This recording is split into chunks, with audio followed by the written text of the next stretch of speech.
Assalamualaikum warahmatullahi wabarakatuh. Perkenalkan saya Areta Yurahma dengan NIM 2005116727 dari kelas 2A Pendidikan Matematika Universitas Riau.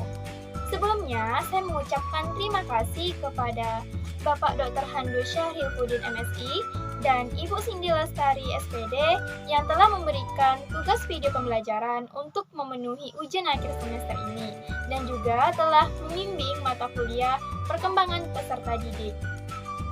Nah, di video kali ini saya akan membahas mengenai permasalahan peserta didik dan solusinya.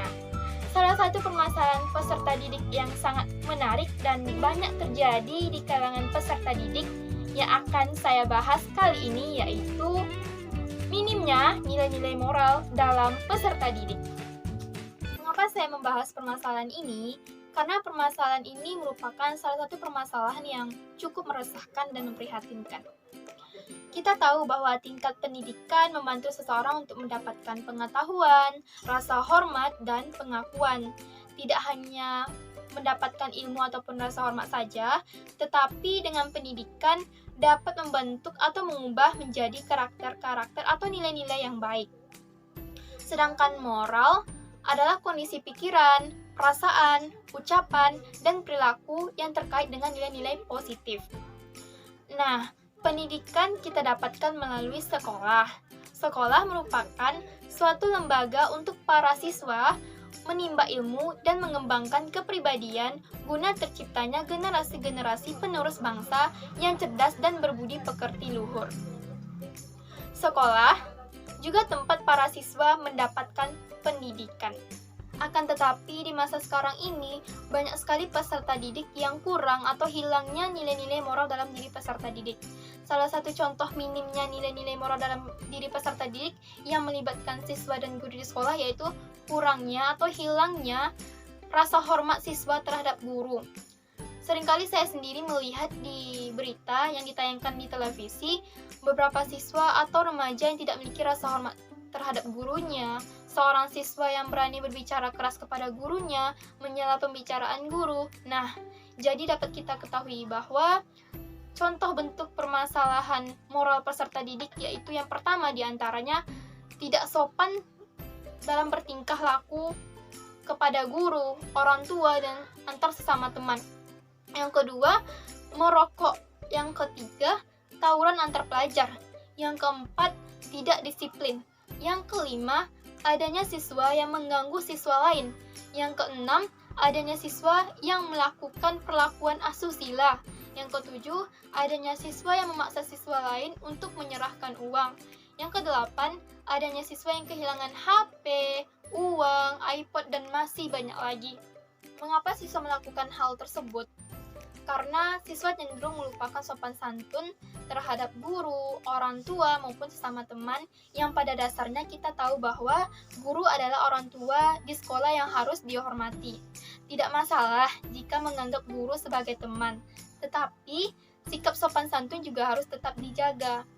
Ada juga yang bertanya-tanya, yaitu salahkah metode pembelajaran seorang guru yang selama ini diterapkan pada siswa sehingga mereka tidak mampu menunjukkan perilaku yang beretika dan bermoral? Jawabannya yaitu semua tidak dapat dibebankan kepada guru saja, karena tugas guru yaitu mendidik dan mengawasi peserta didik hanya di ruang lingkup sekolah saja, dan banyak waktu dari siswa dihabiskan di rumah ataupun di lingkungan bermainnya. Apalagi masalah moral ini lebih kepada peserta didik yang sudah remaja, di mana masalah moral ini remaja ditandai dengan adanya ketidakmampuan remaja membedakan yang mana yang benar dan mana yang salah. Kita tahu, remaja masih memiliki jiwa yang labil dan justru kelabilannya ini membuat si anak menjadi terganggu jiwanya. Banyak sekali yang menjadi faktor minimnya atau kurangnya moral peserta didik saat ini. Di antaranya yang pertama yaitu kemajuan teknologi yang sangat pesat. Contoh teknologi seperti gadget. Nah, dengan gadget, para siswa bebas browsing hal-hal yang diinginkan. Maka rasa sosialisasi terhadap hal-hal sekitar menjadi berkurang, diakibatkan mereka terlalu sibuk dengan mengurus gadget, bahkan sampai lupa dengan keadaan sekelilingnya. Tidak hanya itu, melalui gadget, siswa dapat menemukan konten-konten kekerasan yang tentunya akan berpengaruh pada perilakunya. Yang kedua yaitu kurang interaksi serta kurangnya perhatian dan kasih sayang dari orang tua. Banyak sekali penyebab kurangnya interaksi antara anak dan orang tua. Salah satunya yaitu orang tua yang sangat sibuk dalam pekerjaannya, sehingga perkembangan dari anak terabaikan dan anak tidak mendapatkan hal-hal yang baik yang dapat ia contoh di dalam keluarganya. Bagi orang tua yang tidak menanamkan pendidikan anak sejak kecil, maka mereka akan tidak dapat memahami norma-norma yang berlaku dalam masyarakat. Kebiasaan-kebiasaan yang baik yang sesuai dengan ajaran agama tidak dicontohkan oleh orang tua kepada anak sejak dini. Padahal kita tahu bahwa kebiasaan-kebiasaan baik yang dibentuk sejak lahir akan menjadi dasar pokok dalam pembentukan kepribadian anak. Dari sinilah kita bisa mengambil sebuah kesimpulan bahwa orang tualah yang sangat berperan penting dalam mendidik anak. Faktor yang ketiga yaitu faktor lingkungan. Nah, berdasarkan materi yang saya pelajari pada mata kuliah perkembangan peserta didik yang membahas tentang faktor-faktor yang mempengaruhi perkembangan peserta didik terbagi menjadi dua, yaitu faktor natur atau faktor ya bawaan yang diwariskan dari orang tua kepada anaknya, dan faktor nurtur, yaitu faktor yang mempengaruhi perkembangan individu yang ditentukan oleh faktor lingkungan atau pendidikan. Nah, faktor nurtur ini berupa lingkungan keluarga, lingkungan sekolah, kelompok, teman sebaya, dan lingkungan masyarakat yang juga merupakan salah satu faktor yang mempengaruhi perkembangan seorang peserta didik. Terutama di dalam lingkungan keluarga, di mana lingkungan keluarga memiliki peranan penting dalam membimbing kepribadian anak. Alasan tentang pentingnya peranan keluarga bagi perkembangan anak yaitu yang pertama, keluarga merupakan kelompok sosial pertama yang menjadi pusat identifikasi anak. Yang kedua, keluarga merupakan lingkungan pertama yang mengenal nilai-nilai kehidupan, terutama nilai agama kepada anak. Yang ketiga, keluarga sebagai institusi yang memfasilitasi kebutuhan dasar insani, baik yang bersifat fisik, biologis maupun sosiopsikologi. Yang keempat yaitu anak banyak menghabiskan waktunya di lingkungan keluarganya. Nah, itulah alasan mengapa peranan keluarga bagi perkembangan anak itu sangat penting dan sangat diutamakan. Tidak hanya itu, jika kelompok anak suka berbicara tidak sopan kepada orang lain, kemungkinan besar anak juga akan melakukan hal yang sama. Makanya tidak jarang anak berani melawan orang tua ataupun guru di sekolah. Hal ini juga pengaruh lingkungan bermain anak atau teman sebaya, sehingga siswa yang bersangkutan terbiasa hidup bebas, baik di rumah maupun di masyarakat. Faktor yang keempat yaitu kurangnya pemahaman akan pendidikan agama. Kurangnya pemahaman akan pendidikan agama menjadi faktor penyebab kemerosotan nilai-nilai budi pekerti luhur, akhlak, moral, dan etika siswa. Akibat dari kurangnya pemahaman akan pendidikan agama, banyak terjadi kasus ketidakjujuran. Contohnya saja, ketika siswa tidak mendapatkan pendidikan agama dengan baik, maka siswa tersebut sampai ia dewasa bisa saja melakukan tindakan seperti korupsi. Nah, tindakan seperti korupsi itu terjadi karena kurangnya pengetahuan agama yang didapat semasa sekolah dulu. Tidak heran jika banyak kriminalitas yang terjadi seperti narkoba, pembunuhan, pencurian. Ini semua dikarenakan tidak adanya nilai-nilai moral atau agama yang tertanam dalam diri anak-anak, remaja, sampai anak tersebut dewasa. Nah, itulah beberapa faktor penyebab minimnya nilai-nilai moral dalam diri peserta didik.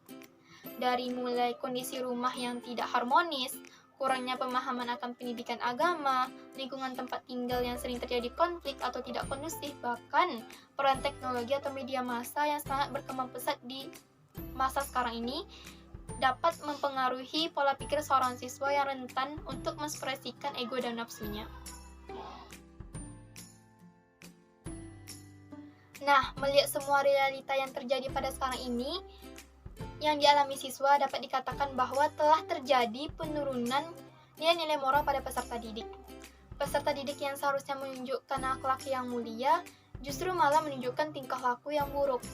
Nah, untuk mengatasi kerusakan nilai moral yang terjadi pada peserta didik, maka solusi yang tepat untuk menyelesaikan masalah tersebut adalah yang pertama, yaitu menanamkan akhlak mulia dimanapun anak berada, baik di rumah, sekolah, maupun di masyarakat. Misalnya di keluarga, orang tua bisa mengajarkan akan keimanan, ketakwaan, dan sopan santun. Sedangkan di sekolah, bisa dilakukan dengan mengajarkan kepada peserta didik bagaimana bersikap dengan sopan kepada guru dan teman-temannya. Tidak hanya itu, pendidik atau guru harus memiliki nilai-nilai moral yang baik sebagai contoh teladan dalam mendidik anak didik.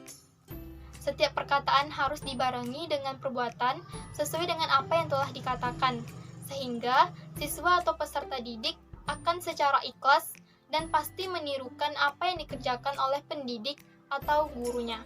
Sebagai contoh tentang larangan merokok, siswa akan mudah menerima larangan secara lisan, namun akan susah menerima ketika apa yang dikerjakan pendidik tidak sesuai dengan apa yang dikatakan. Karena remaja sekarang lebih sulit untuk diberitahu atau dinasihati dalam hal-hal yang positif. Solusi yang kedua yaitu orang tua juga harus ikut serta dalam pembentukan nilai moral seorang anak, terutama dalam mengenalkan pendidikan agama sejak dini. Pendidikan agama dan bimbingan dimulai sejak dini dengan tujuan agar membuat anak memiliki kepribadian yang islami yang kuat dan akan menjadikan seorang anak menjadi lebih baik, beragama, bermoral, dan bernilai pekerti yang baik. Tidak hanya itu, orang tua bisa melakukan pendekatan-pendekatan terhadap anaknya. Bahkan, orang tua juga bisa berperan sebagai sahabat anaknya. Untuk itu, perhatian dari orang tua juga sangat penting, karena pada banyak kasus, kurangnya perhatian dari orang tua dapat menyebabkan dampak buruk bagi anak tersebut. Kemudian, solusi yang ketiga yaitu memperkuat iman dan takwa dengan cara bersyukur, bersabar, dan beramal soleh. Dengan kita mendekatkan diri kepada Allah, rajin beribadah, beramal soleh, tentu akan membuat kita terhindar dari perbuatan yang tidak sesuai di jalan Allah. Dan kita harus berpikir cerdas tentang bagaimana cara mengaplikasikan sesuatu hal agar dapat menimbulkan efek yang baik bagi kita, terutama dalam memilih hal yang kita sukai. Solusi yang keempat yaitu mampu memanfaatkan perkembangan ilmu pengetahuan dan teknologi sebaik-baiknya. Dan solusi yang terakhir atau solusi yang kelima yaitu untuk remaja. Remaja yang masih memiliki jiwa labil dan emosi tidak stabil, maka ada prinsip-prinsip yang harus dikembangkan dalam pergaulan remaja, yaitu diantaranya yang pertama yaitu mampu mengontrol dan membawa diri dalam semua situasi.